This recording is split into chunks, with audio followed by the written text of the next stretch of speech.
Welcome to African Horizon. Today I want to focus on the very serious situation in Cabo Delgado in northern Mozambique.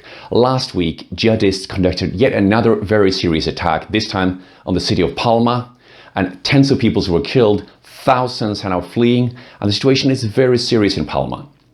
Question is now what's going to happen? Well, the major oil company Total has been operating on Ufungi Island about 10 kilometers from Palma to build an LNG facility. In December last year, they stopped the operations temporarily. However, now earlier in March, they wanted to resume the operations, but now again they had to suspend it because of the attack last week. The situation is very serious. These attacks have been ongoing since October 2017. So the question is, why are these attacks going on in northern Mozambique? Well, there has been very little investments in infrastructure or development or health facilities or education facilities in any part really of Cabo Delgado. It is an extremely poor region. In October 2017, these attacks started emerging, and this just been going on in various villages and cities around the Cabo Delgado region. And this is very serious. This may have longer and larger ramifications as well, because probably these jihadists are collaborating in some way with external forces. They've become very sophisticated in their attacks, and their attack in Palma last week was very sophisticated, attacking from various fronts. They had apparently also been inside Palma in the city, paying people in various houses to stay in their houses until they decided to go on with their attack. So this is becoming a very serious threat to the Cabo Delgado region, to Mozambique. And the question remains what Total will do.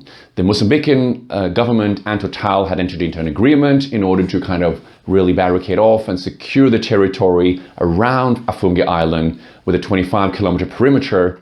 But now with this very serious attack last week in Palma, Total has suspended their operations again. Question remains what will happen. Concerning that, President Nyusi of Mozambique said earlier this week that this attack was not so large. This is in fact maybe the most serious attack so far during this jihadi attack rage since October 2017. So this is a concerning development. There was a recent very urgent SADC meeting in Harare, where Botswana's President Masisi met with Zimbabwe's President Mnangagwa, and they also have been in dialogue with South African President Ramaphosa. So now we're going to see what happens, and if SADC will make any really action, that remains to be seen. The African Union came out with a statement as well, is very concerned, and the international community now probably will need to do something, because unless there is serious, concerted and deliberate action inside the Cabo Delgado region, these attacks will just continue, and they may also expand regionally. That remains to be seen though, but I think there are of course countries in the region that are now very concerned about potential spillover, potential attacks. But Tanzania, bordering Mozambique in the north, the Ruvuma River is only between Mozambique and Tanzania. So, the question is, could there be any attacks in southern Tanzania?